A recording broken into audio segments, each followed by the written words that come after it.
それでも言いたいこの僕に何ができるって言うんだ窮屈な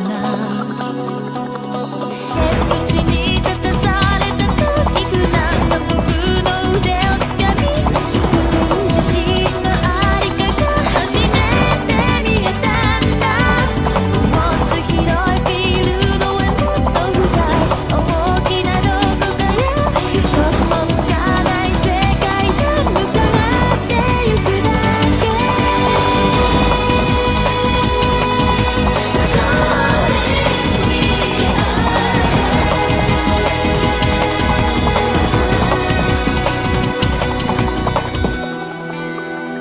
僕は僕のことが知りたい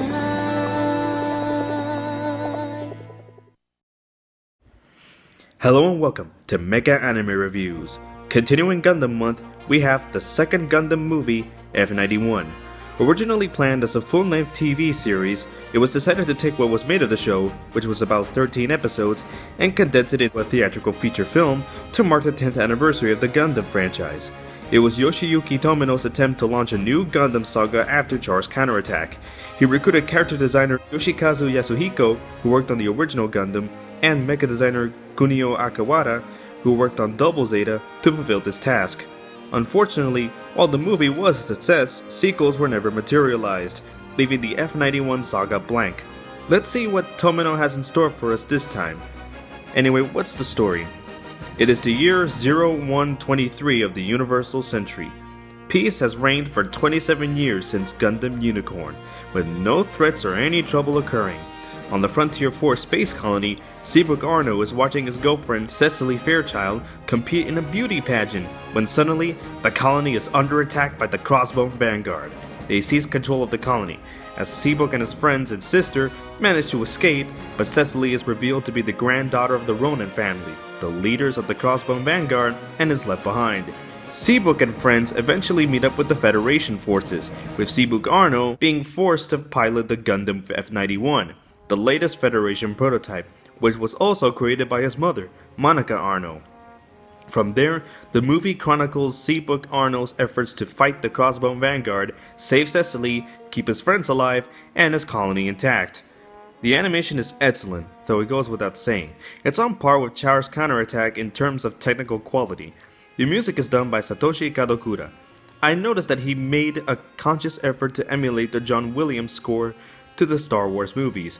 He does a pretty good job of doing so, to the point where I can argue it's plagiarism. Somebody call the lawyers!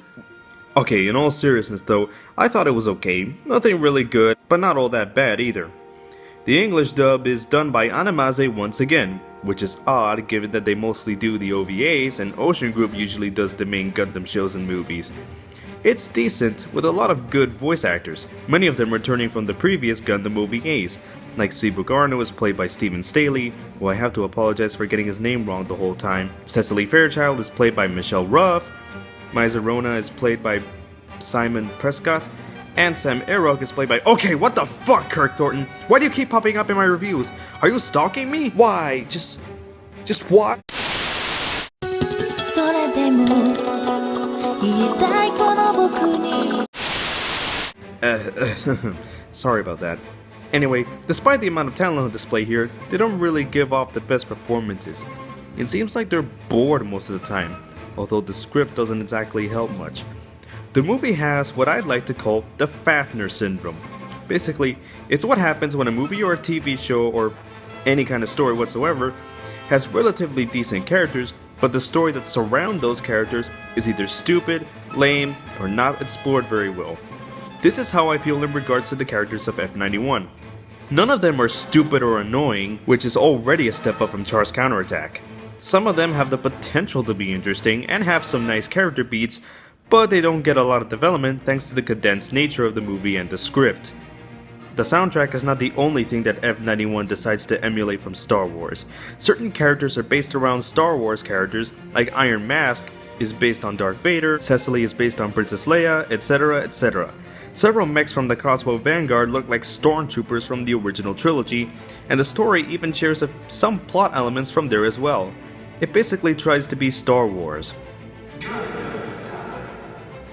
Unfortunately, it doesn't quite work because the Crossbow Vanguard are essentially leftover Zeons. Their motivations are not all that different from them, and they're just lame bad guys in general.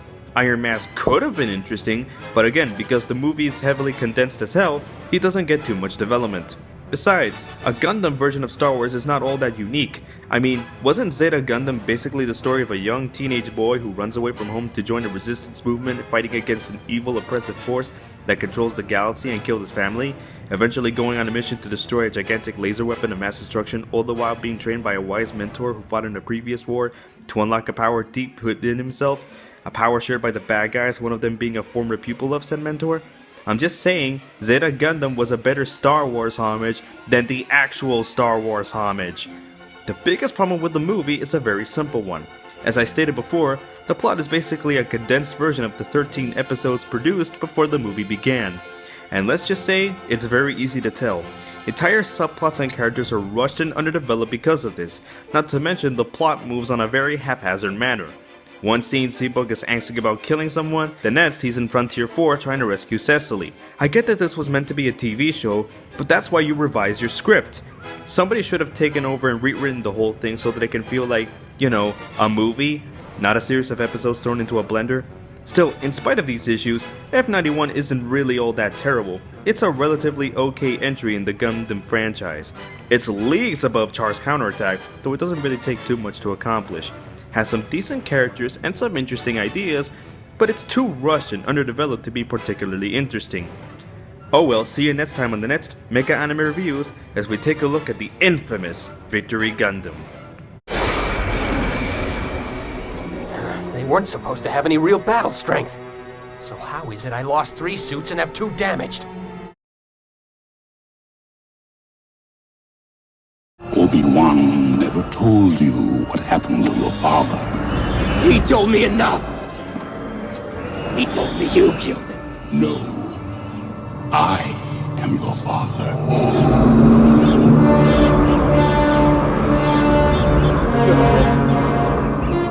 It's not true!